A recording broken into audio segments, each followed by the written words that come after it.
What's up, everybody? My name is Steven. I work at Shoot GTR. I'm also one of the firearms instructors here. Today, I just wanted to tell you a little bit about what I carry and the reasons why.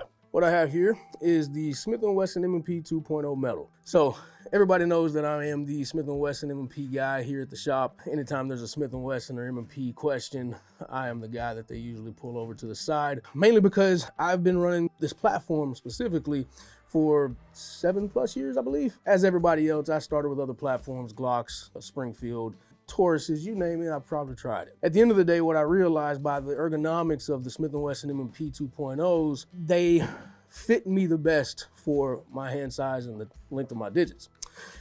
Now, with that said, the things that I understand about this platform is that because they make metal magazines instead of like your Glocks that are more robust for me, even though I have a Glock 17, I absolutely love it. At the end of the day, what I realize is that some of the inconsistencies in my performance is the reason why I needed to find something else that worked for me. And that's what Smith & Wesson M&P 2.0s did. To start, let's talk about the frame. Now, the 2.0 metal, the line has been out for 2.0s for quite some time. And then when they came out with the metal ones, I got very intrigued. I thought that it was going to be a little bit heavier. I didn't do any investigation on that. So there's only about a 1 ounce difference in the weight. With that, I don't feel any difference. Now, the tactile feeling of the metal frame is what I really enjoyed about it.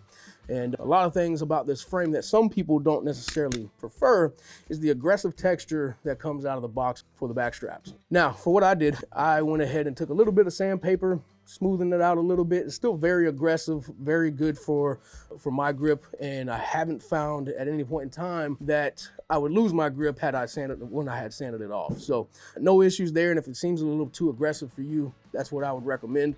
Now, in addition to that, I didn't do any other real modifications to this gun. All I did was adopt some accessories that I prefer. The Aimpoint Acro P2. Given the recent history with them, I know some people don't prefer them just because they think that there's an issue along the line of that. I've only had one issue ever, and when I tell you that I can attest to their customer service, they were phenomenal. They replaced it immediately, and it's been good to go ever since. So I personally rely on it, no problem. So what you may notice by looking at this, I don't co-witness my iron sights. Now, this is not something that I recommend on a normal basis. I have made this choice, and this is not something that I necessarily recommend for everyday carry as a self-defense tool, because you need to have some sort of redundancy.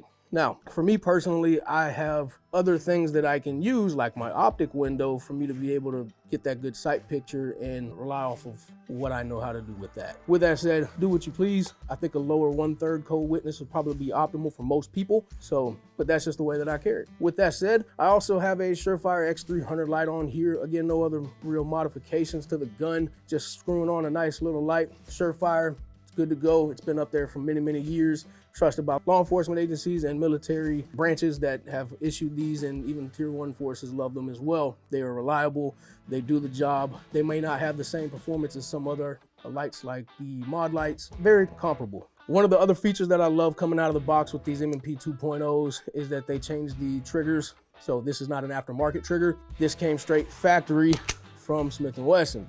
And what they did was they got rid of that gaudy hinge trigger that I'd learned to adapt to, and it was perfectly fine, and I shot very well with it. But one thing I can say is that the smoother, cleaner trigger press out of this is what really brought me into this one and upgrading from my previous model, the 2.0 with the hinge trigger.